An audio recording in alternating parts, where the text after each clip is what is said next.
چنانچہ اس واقعے کا ذکر یوں آتا ہے کہ ایک دفعہ راشا نامی شخص مکے میں کچھ اونٹ بیچنے آیا اور ابو جہل نے اس سے کچھ اونٹ خرید لیے، مگر اونٹوں پر قبضہ کر لینے کے بعد قیمت ادا کرنے سے انکاری ہو گیا یا ٹال مٹول سے کام لینے لگا۔ اس پر وہ شخص جو مکہ میں اکیلا تھا، مسافر تھا، کوئی اس کا دوست ساتھی نہیں تھا، بے یار و مددگار تھا، بہت پریشان ہوا اور چند دن تک اسی طرح ابو جہل کے پیچھے پھرتا رہا، اس کی منت سماجت کرتا رہا، لیکن ہر دفعہ اس کو اسی طرح ٹال مٹول سے جواب ملتا رہا۔ آخر ایک دن وہ کعبے میں جہاں قریش سردار بیٹھے ہوئے تھے وہاں گیا اور کہنے لگا کہ اے معززین قریش، آپ میں سے ایک شخص ابو الحکم ہے، اس نے میرے اونٹوں کی قیمت دبا رکھی ہے، مہربانی کر کے مجھے اس سے دلوا دیں۔ قریش نے مذاقاً شرارتاً کو سوچی، انہوں نے کہا کہ ایک شخص ہے محمد بن عبداللہ نامی، وہ تمہیں یہ قیمت دلوا سکتا ہے، تم اس کے پاس جاؤ۔ تو ان کا تو یہی خیال تھا کہ حضرت صلی اللہ علیہ وسلم کے پاس جب یہ جائے گا تو آپ ہر حال میں انکار کریں گے، اور جب آپ انکار کریں گے تو ان لوگوں کو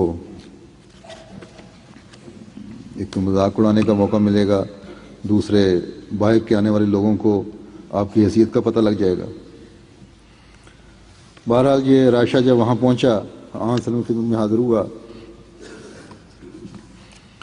اپنا مدعا بیان کیا کہ میں اس طرح میں نے ابو جہل سے رقم لینی ہے۔ قریش نے اس آدمی کے پیچھے بھی اپنا ایک آدمی بھیج دیا کہ دیکھیں اب کیا ہوتا ہے۔ بار اس نے جب اپنی کہانی سنائی حضرت صلی اللہ علیہ وسلم کو اور یہ ذکر کیا کہ ابو الحکم نے میری رقم دبا رکھی ہے، تو اور مجھے یہی بتایا گیا ہے کہ آپ ہی ہیں جو میری رقم دلوا سکتے ہیں، تو بڑی آپ کی منت کی کہ مجھے یہ رقم دلوا دیں۔ آپ صلی اللہ علیہ وسلم فوراً اٹھے اور کہا چلو میں تمہارے ساتھ چلتا ہوں۔ ابو جہل کے مکان پر آئے اور دروازے پہ دستک دی، اس کو باہر بلوایا۔ وہ باہر آیا تو آپ کی شکل دیکھتے ایک دم حیران پریشان ہو گیا، اور آپ نے کہا تم نے اس آدمی کی یہ رقم دینی تھی، وہ تم ادا کر دو۔ اس نے کہا اچھا ابھی ٹھہرے، میں فوراً ابھی رقم لے کے آتا ہوں۔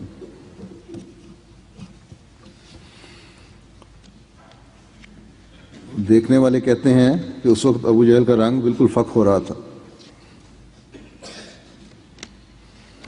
کہا محمد ٹھہرو، میں ابھی اس کی رقم لاتا ہوں۔ چنانچہ وہ رقم لے کر آیا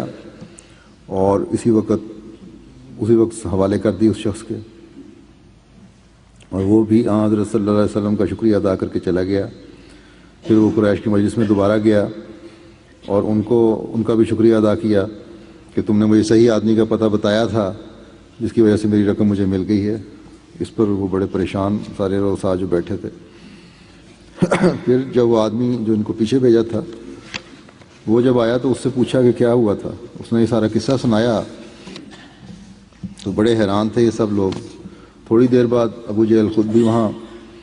اس مجلس میں آ گیا، تو اس کو دیکھتے ہی لوگوں نے پوچھا یہ تم نے کیا کیا کہ فوری طور پہ اندر گئے اور ساری رقم واپس کر دی، اس قدر تم محمد صلی اللہ علیہ وسلم سے ڈر گئے تھے۔ اس نے کہا خدا کی قسم، جب میں نے محمد کو اپنے دروازے پر دیکھا تو مجھے یوں نظر آیا کہ اس کے ساتھ لگا ہوا ایک مست اور غضبناک اونٹ کھڑا ہے، اور میں سمجھتا تھا کہ اگر ذرا بھی چون چرا کیا تو مجھے کھا جائے گا۔ تو دیکھیں کفار نے تو اس نیت سے کہا تھا آپ انکار کریں گے جیسے کہ میں نے کہا، تاکہ آپ کی سبکی ہو اور باہر کے لوگوں پر آپ کا اثر نہ ہو، لیکن آپ کو اپنے خدا پر کامل توکل تھا، اس لیے فوری طور پر اٹھے اور ساتھ چل دیے۔ یہ نہ دیکھا کہ وہ کتنا بڑا سردار ہے اور کتنا مخالف ہے میرا،